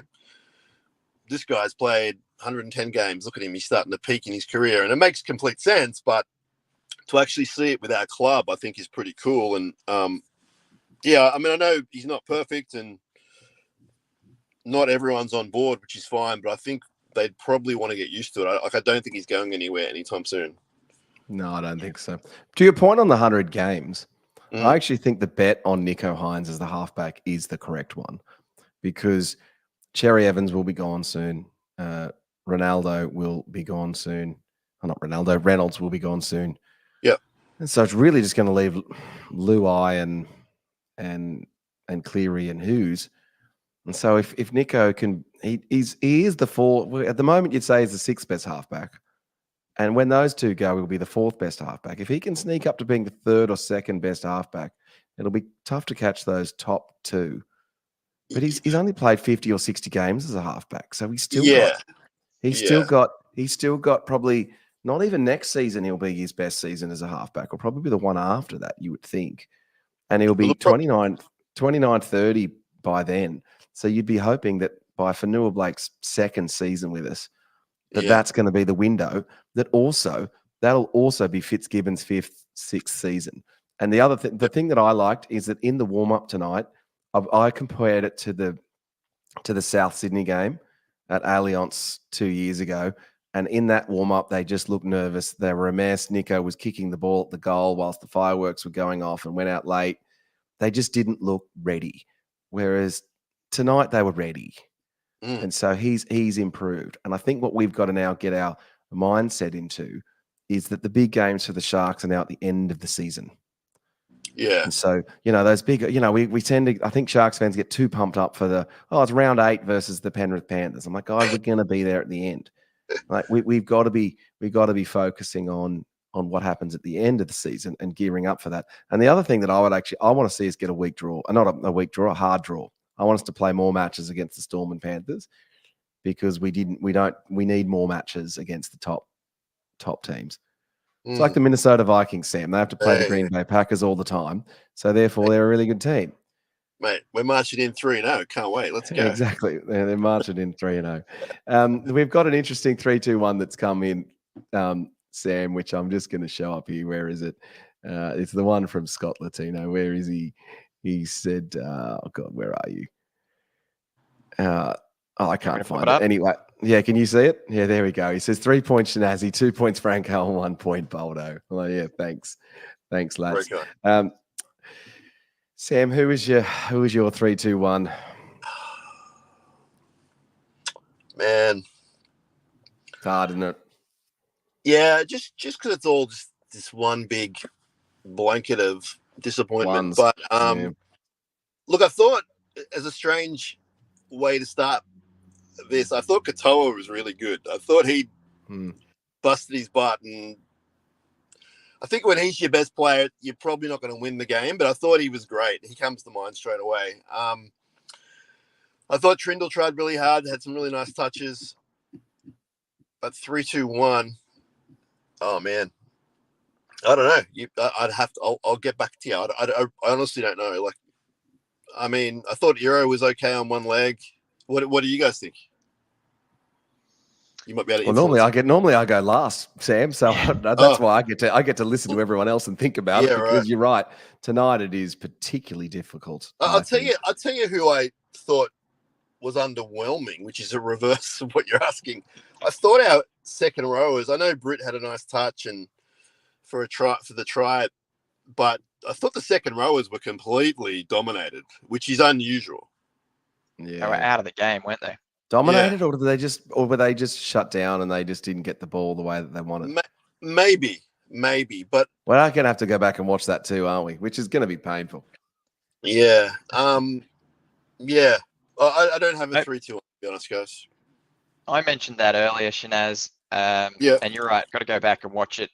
I don't know if it was the Panthers smothering us or just the halves not using them in a way that we've been using them in the past, because we didn't seem to run any of the plays that we used to play. We didn't have the same formations. They really didn't get that opportunity to bring them into the game, or didn't look. There was not a single angled in. There was not a single angled in Nicara run that you see 2 or 3 of them every match.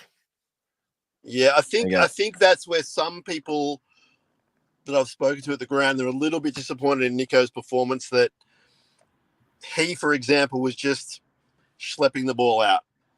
Yeah. There was not a lot of angled passes, runs, etc.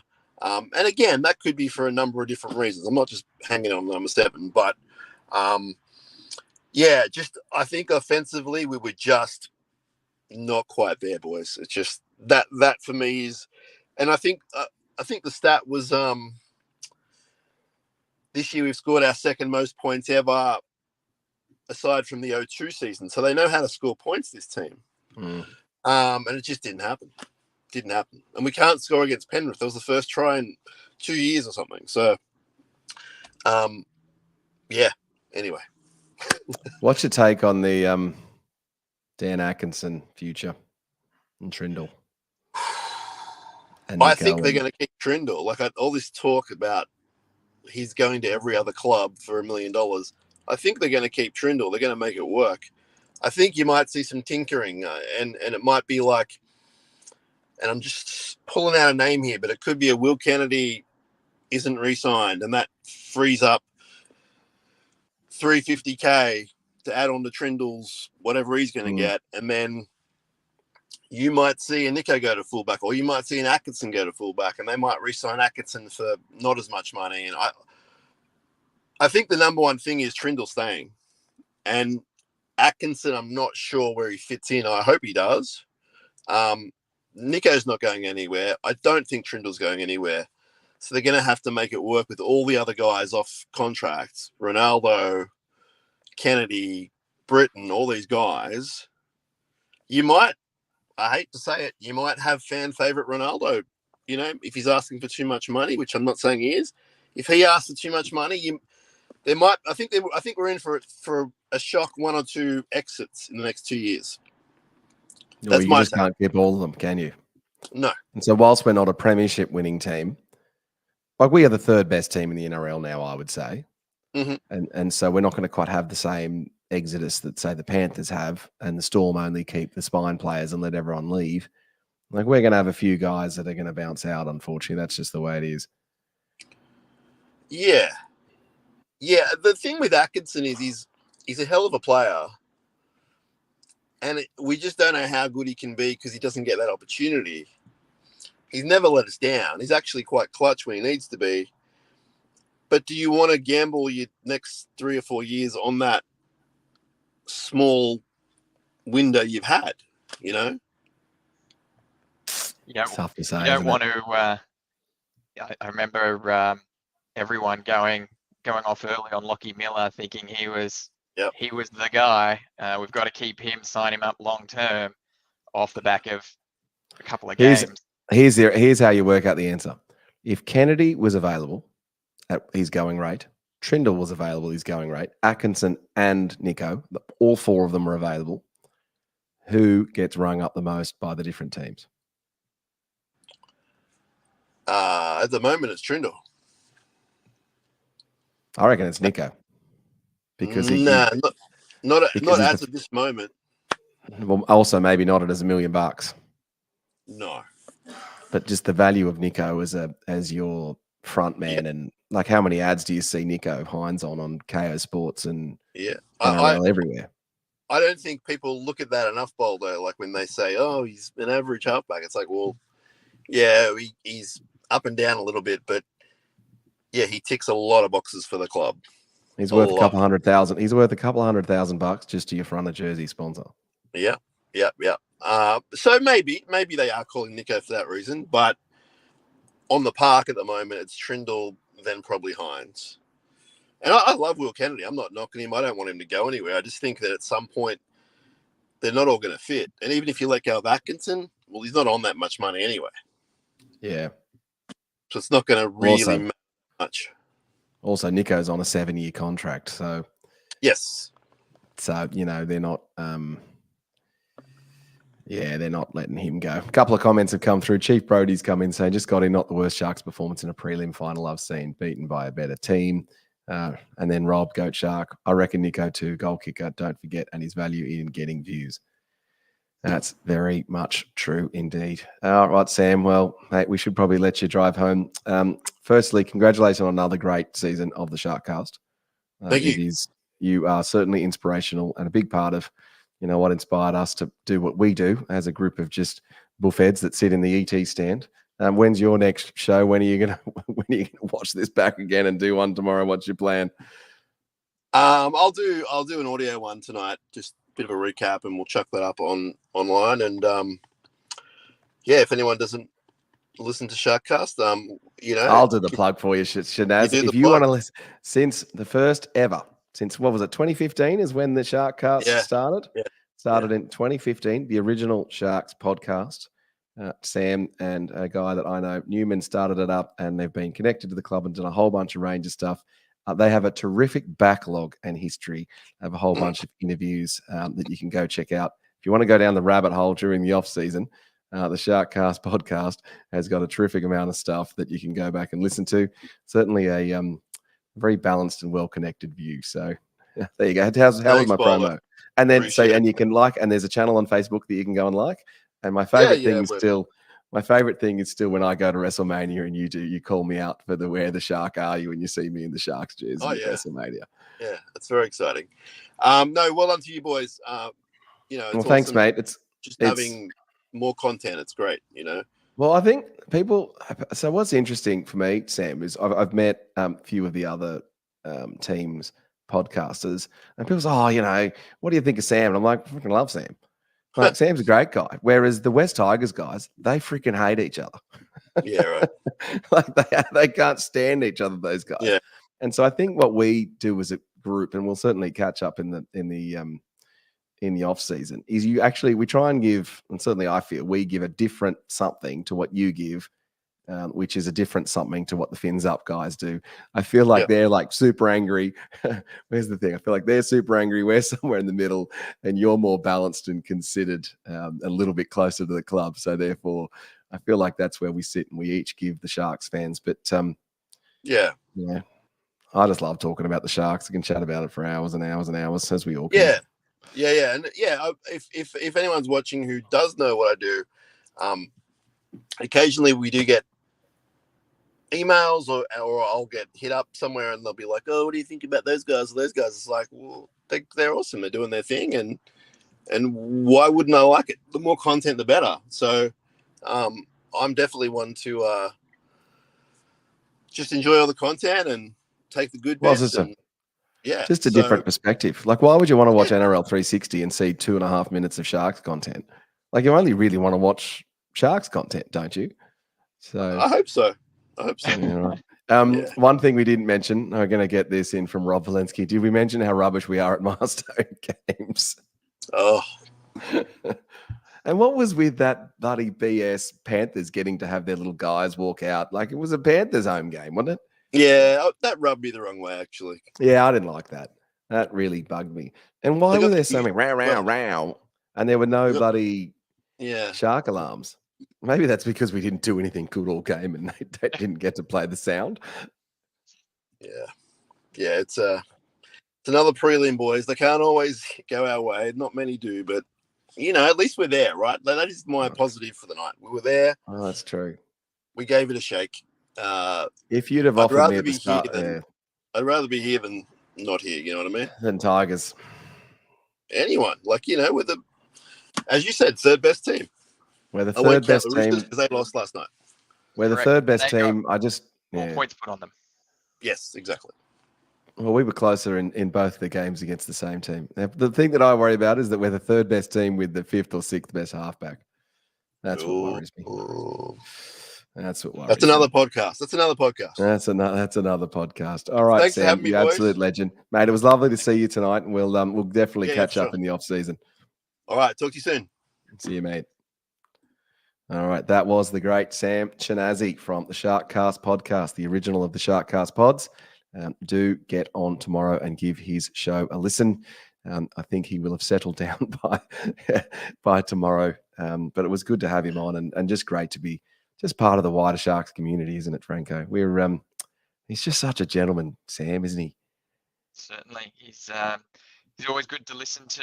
He's got a few good takes, very knowledgeable, obviously been doing it for a very long time. And so, I know he and his pod has kept me very entertained on the long drives into the office and back home. So all good. All right, let's hit through some of these contacts, Franco, and then we'll get out of here and go to bed. So Scott Buckley's come through and said, Anya Shanaz. Williams 2.0 has come through in the comments saying, one thing I was going to mention, we'll have a fullback that bounces around in 12 to 18 months, but he needs to bulk up. Ison will be electric. That is worth thinking about. Matty Williams has a man crush on you, Sam Shinazi. Actually, we should have said great to see you, Shinazi. And Williams has called out, yes, the ball handling was frustrating. Rob Valensky agrees with me that the fans were good but not great. And we needed more discipline, with Northern Rivers saying we had brain fades, but still proud of the Sharks. Definitely. Scott Buckley's through in the comments saying first try against the Panthers in 798 days. It's such a long time. Shake has agreed with you, Franco, saying Penrith had 11 errors as well, and they were off for a lot of that game. Really disappointing. We didn't capitalise on any of their errors. Yeah, there were those moments where they made 2 consecutive errors early in those tackle counts, and we just blew it. Hello, Mike. Good to see you, buddy. Well, would be better if we'd have won. In terms of up the Jets, but reminder, watch Flag Grand Final tomorrow and enjoy the Gabrielle, the actual GOAT show. So the matches, Franco, do you want to pull up when those matches are, or do you know the answer to those? It's on 9 now. Someone did ask a bit earlier, the comment that wasn't put up, where or how to watch it. It's at Combank Stadium if you want to actually go out to the ground and watch it. Otherwise, it'll be televised on 9 now, which is very nice. Gates open at 10:30 a.m. Jersey Flags at 11, with the New South Wales knock-on effect Cup at 3 p.m. For those that are interested, we're not in it, but the 1 p.m. is the Harvey Norman New South Wales Women's Premiership. Got it. Lats is through in the comments saying the Royce Hunt unnecessary push pass hurt us. You can't win a match, let alone a prelim final against the reigning premiers with 15 handling errors. There's a lot of talk about the handling errors, isn't there? Mike Knight said 40 minutes in the car park was easier than the second half. Chris Glazer on Facebook has said, sad end for the Sharks, but as soon as they took the early penalty, it showed me that they just wanted to keep it close instead of backing themselves to outscore the Panthers with some early confidence. Nah, the equalising for the 2, I think, was right, Chris. The Panthers taking those penalty goals, they got on top of us with the scoreboard pressure when they kicked out to the 8.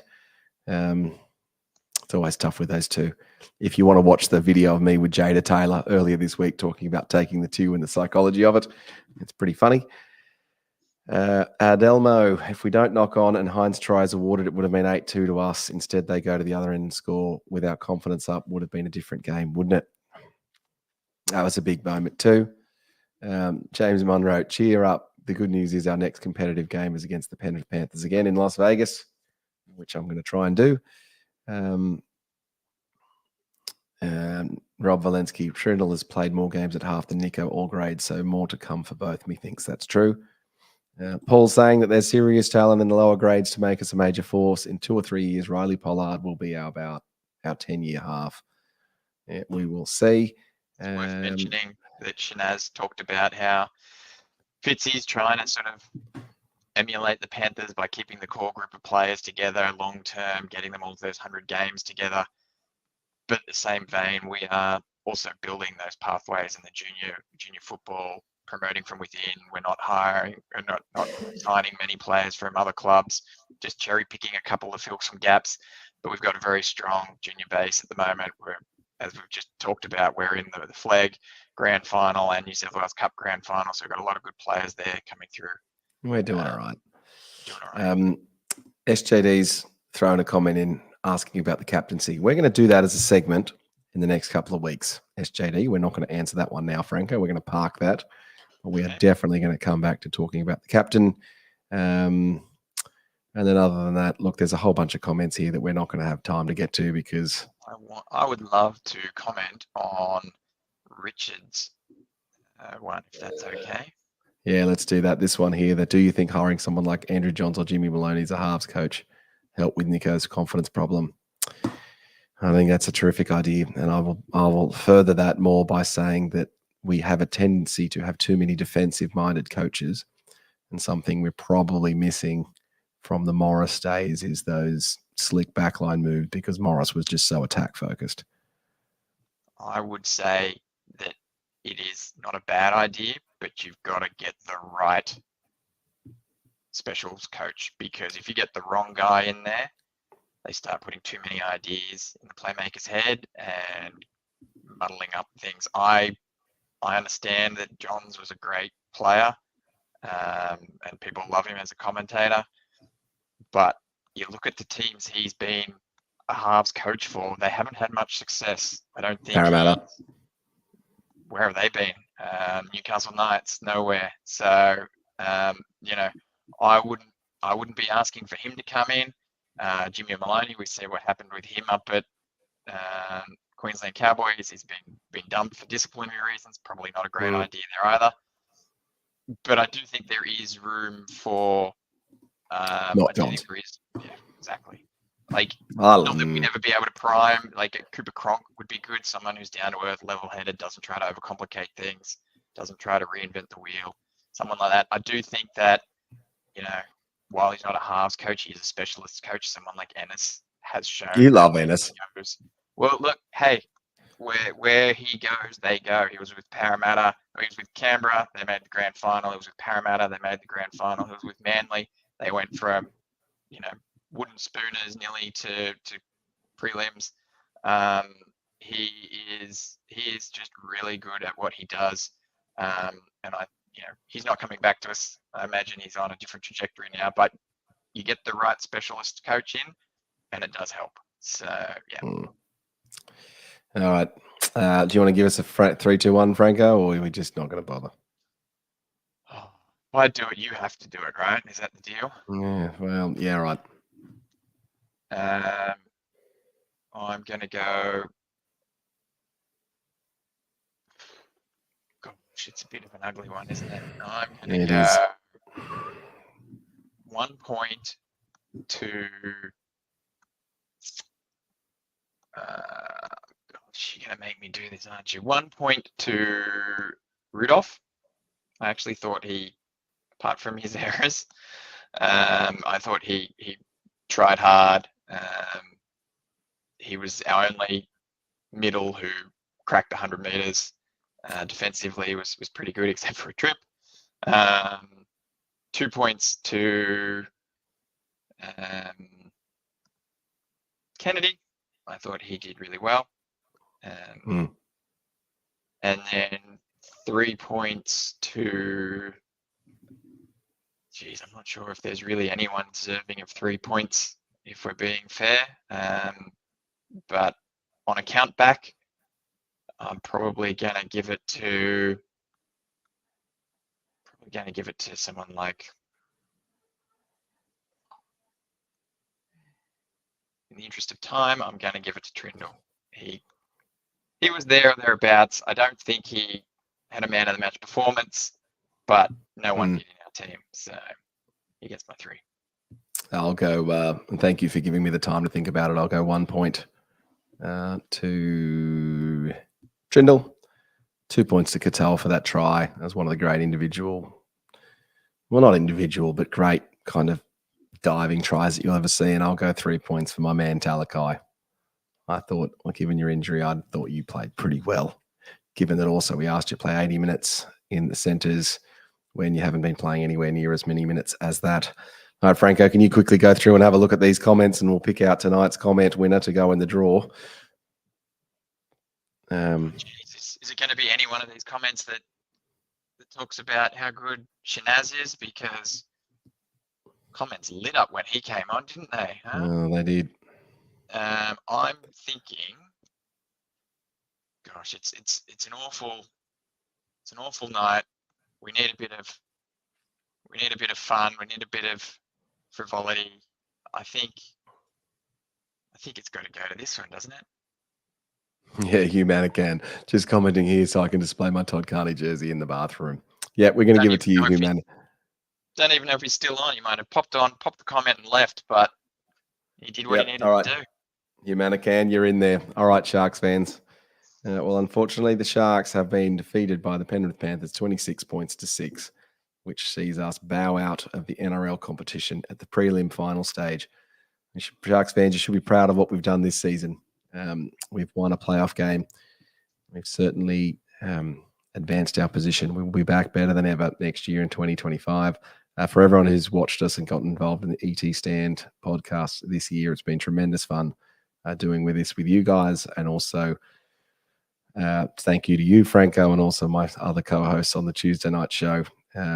It's just terrific fun doing this and talking Sharks, and it certainly reinforced my love for the team and also my friendship with my mates, and it's been great meeting everyone. So whilst we didn't get the chocolates tonight, we'll go again We'll go again next year and next time, won't we, Franco?